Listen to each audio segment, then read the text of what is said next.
What is up, everyone, and welcome to my first look at Football Manager 2019 4-2 game. And in this mini series, it's just going to be a few episodes. We're going to look at some of the new features in Football Manager 2019. We're going to look at the gameplay in 2D and 3D, and hopefully we can give you a good look at how the game is, and hopefully make your mind up to buying it. Obviously, it's a massive game. A lot of people really enjoy playing it. So, if you're new, there's never a better time to start, because there is actually a manager induction for the first time ever in all of the years of Football Manager. There's never actually been a sort of training for the manager. It's just sort of been click and find out how to work it. So hopefully we can we're not going to look at the induction because it's very time consuming, but it is a great addition to the game for all those new managers that maybe haven't had much experience with the game. So without further ado, let's crack on, shall we? We start here where you always start, at the beginning screen, where you can do your loading. You can pick your choice of game. You've got your fantasy draft, you've got your career, your online career, and your creator club. You can sort your preferences and all that sort of good stuff here on this screen. One thing that you avid football managers may have noticed, or would have noticed, not may have noticed, is the fresh, clean, new look of Football Manager 2019.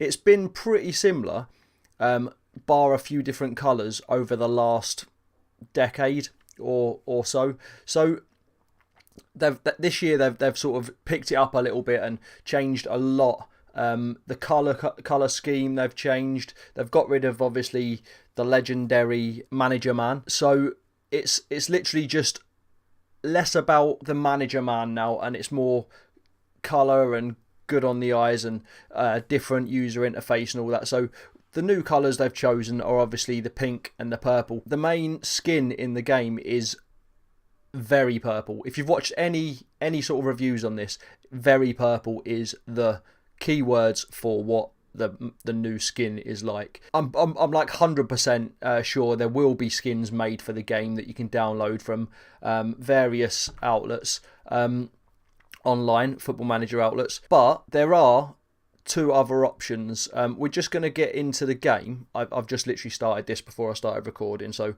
we're just going to go into this game now. So as you can see, it's still very purple. There is a light skin, which is very light. So I've heard a few people say if you're using the light skin, make sure you're wearing some sunglasses, because it is very, very, very white. There is the more preferred dark skin as well. So if purple isn't your thing, you have always got the dark skin to fall back on. So we're just going to go through this. So this is pretty... The layout's different, but the idea before you get into the game, where you set up your manager and you choose all your stats and all that, that's pretty similar. So if you've played it before, you know what this bit is. If you haven't played it before, then it's pretty self-explanatory. So we're gonna go with use this profile. We're gonna go with my favourite team, Newcastle United. By the way, guys, I've got a green screen on and I've got a green bottom of my hat, so just be wary that the bottom of my hat may disappear as we play the game. So we are going to go with Newcastle. This is where you're going to set up your managerial stuff. So you can choose your license, you can choose your past experiences, and you can choose whether to be more tactical or tracksuit manager. You can even set the points yourself if you want. If you yourself want to, if you think you're a better defending coach, you can take it off attacking, and so on and so forth. With the mental attributes, you can do the same. So that's good, and it'll tell you down here how many points you've got left to allocate. So we'll continue on from that. We're just going to play with like the stats that we're given. So as you can see, I've got the dark skin. I've opted for the dark skin, and I'm just going to make a quick change because I've just realised I've still got my I changed that for when I'm streaming, so the overlay doesn't cover much of it. I think maybe that's a little bit too too far. If we go there, pull that down a bit. That should be okay. Okay, sorry about that, guys. So you've got your normal induction to management. So you've got your news news article saying that you've taken charge. You've got your welcome things where you attend your meeting you meet your assistant manager and all that. So I'm gonna skip them because they're not new. They're not new features. We're just gonna skip them for the sake of this. Here is the induction. So if you're a new manager, you can complete all these inductions. So you've got your scouting induction, your transfer induction, your training induction, your tactics induction, the team report induction, the squad dynamics induction, medical centre induction, squad induction, and backroom staff induction. So what we're going to do is I will do the tactics because that's coming up next. I will go through one of the inductions just to give you a feel for what to expect when you're doing it. So we're going to skip that and we're going to go to this one. So we're going to take the tactic induction. They express how you want the team to play. The key aspects of any tactic outlined are there, and there are numerous ways you can customise a tactic to your exact requirements. In past games, it's felt like you haven't got complete control. You've got a lot of control, but there's still tweaks that you might like to make in the game. In this game, it seems like there's a bit more attention to detail in that sort of part of the game. So let's take the induction and we'll see what they've got to say. So it's time to talk tactics. To begin with, you'll be given some options upon which to build a tactic. Once you're finished, I'll be back to help you with a few more things you might want to consider. So you've got the overview and you've got your tactics there. So it's just telling you where the things are. So if you click next, they want us to choose what kind of style we want to play. The Gegenpress is very attacking and very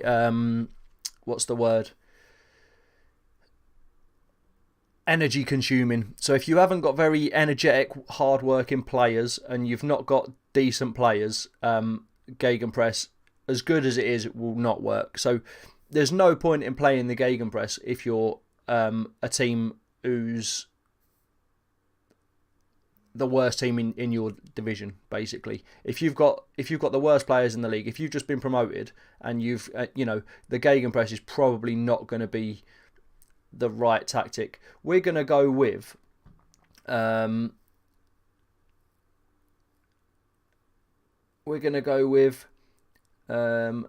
direct counter attack. As we all know, Newcastle aren't the most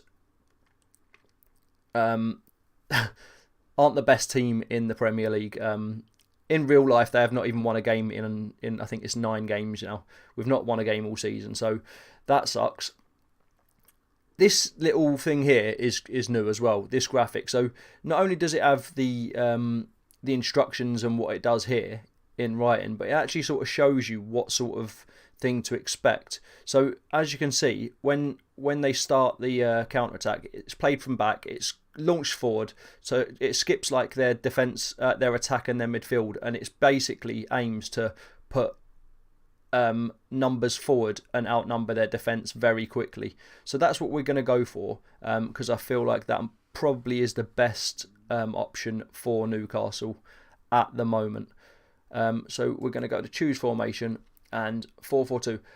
I think it gives you a formation that works best with the style of play you want. So if I chose Gegenpress, I think you end up with your 2 central midfielders there, your defensive midfielder, your 2 wingers are moved forward, and you end up with 1 up front. And I don't know if that's because that's the best formation to play with that style. But if it is, that's good because it helps out the new managers as well. This basically you can choose. You don't have to go with the one it suggests you. You can choose. You've got these 3, and then you can choose from a list of others. We're just going to go with the 4-4-2 because everyone knows 4-4-2. As boring as a lot of people think it is solid in all aspects, and we need to not be weak anywhere rather than be strong at the minute because we haven't got the players to really push on. So we're going to confirm the 4-4-2, and then it's going to come up with this. Your created tactic will become your primary trained tactic. This will be your club's tactical identity and will aid your assistant in setting up weekly training schedules. You may also create 2 alternative tactics that will be trained for your familiarity. So as you can see here, that's your first tactic there.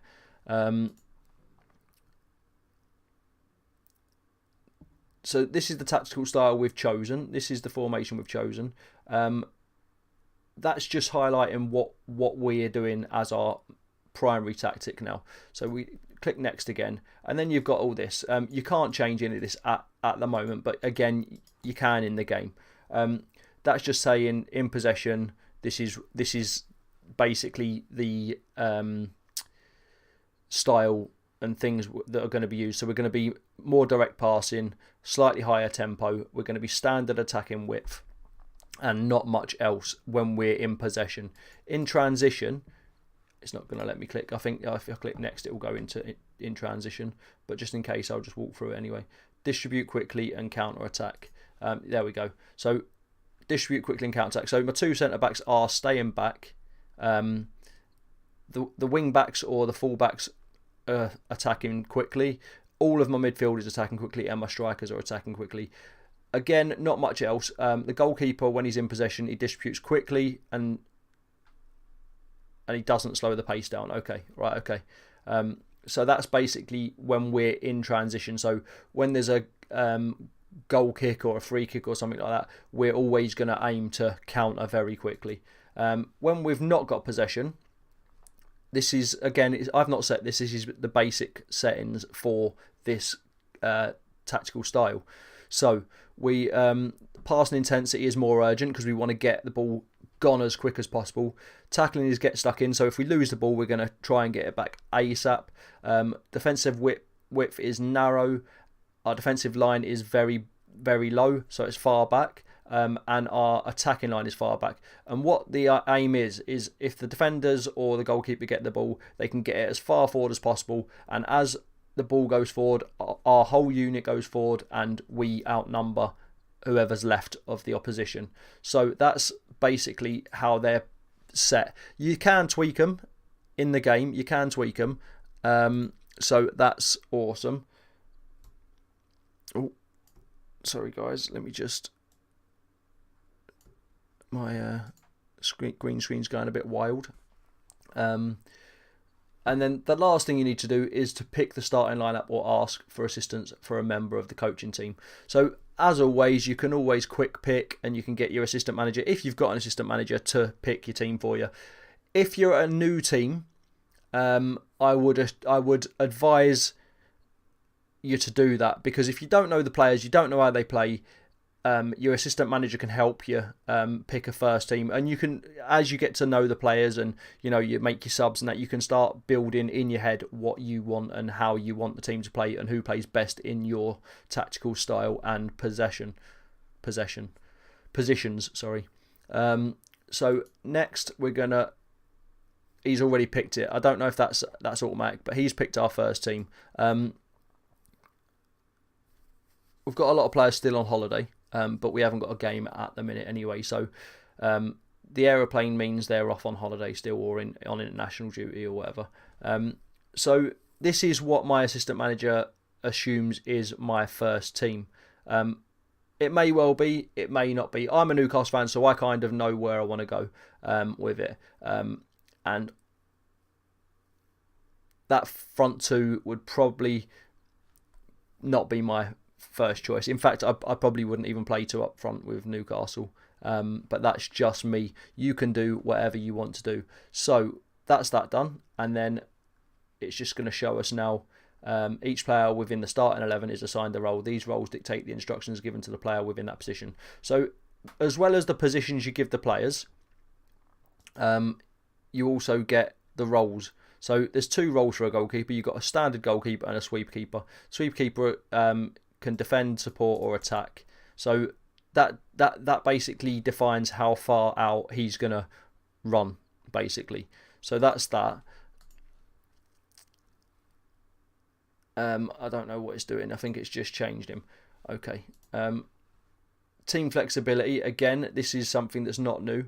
You can change the flexibility.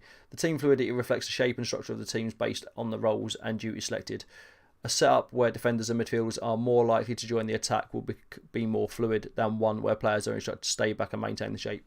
So you've also got structured as well as fluid or flexible. So fluid is like the players can move around wherever they want. And if you've not got a team that's good at doing that, then I would definitely say structured is best, because if you've got players that can play in certain positions, then keep them structured. Maybe flexible means they can move a little bit, but not over the top. So that's that. The positions and roles assigned to your players will determine the team's fluidity, and it's up to you to decide what kind of shape best fits your chosen strategy. So here we go. We've got cautious, in possession, transition, out of position. We've got that there. This is their roles here, and their duties. So you can change your duties from defend and attack and all that. And that, if you've got like two fullbacks and they're on attack and you're, 1-0 up with 10 minutes to go, you might want to consider putting them on support rather than attack, or even defend, so that they're not running forward and leaving gaps at the back. So that's that.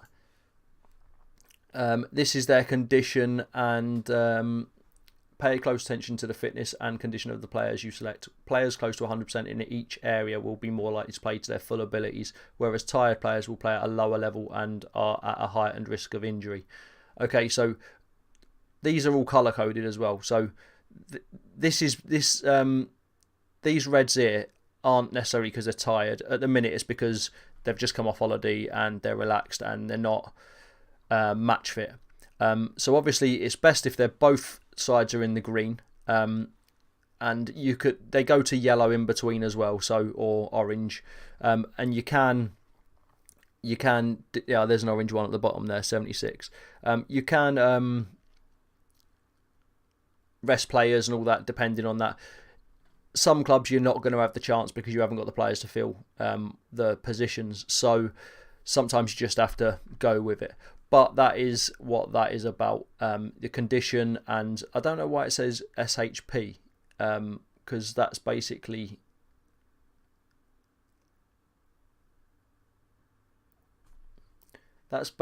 their fitness, isn't it? Not their SHP. I don't know what that stands for.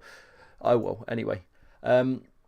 So again, back to the tactics. You can create another tactic by clicking on this little plus. If we create a new tactic, we're not just going to click on some. Again, you get your fancy little animation. We're going to choose formation. See what I mean? It picks this one for that one straight away. So I don't know if that's the better option with that style of play. We're not necessarily going to use it, and we're probably never going to use it because it's probably not the best for Newcastle. But and then we can load another one up again. We'll go with park the bus. That's probably going to be a good one for Newcastle, especially if we get a 1-0 up and we need to hold it, the lead. So as you can see, we've got 4-4-2 going on there pretty much, and they're literally parking that bus. These have got no options to get inside. So we're going to go with that one. And then we'll go with that. So now we've got our three tactics. You can just select, you can go through them as you like, and do that. So that's awesome. You can, if you want, change these here. So if you want to change from cautious to attacking or very attacking, which used to be overload, you've got that. Positive seems to be a new one. This mentality is best employed for matches in which you believe you are the stronger team but are wary of the opponent's counter-attack threat. Okay, so you've got in possession. Again, this is what we came through before, but you can change that here.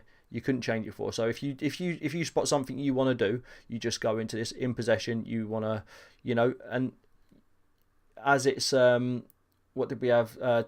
Direct counter-attack, isn't it? So I would say focus play through the middle, maybe hit early crosses, and run at the defence, maybe. Again, I'm not saying this is how you do it. I'm just sort of showing off what you can and can't do. And that's going to be it for this episode.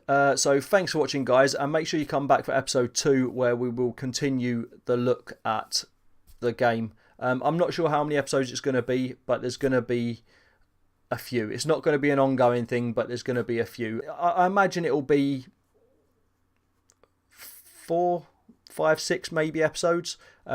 So make sure you check back for them episodes, and I will catch you in the next one. Thanks for coming, guys. You've been brilliant. Peace out.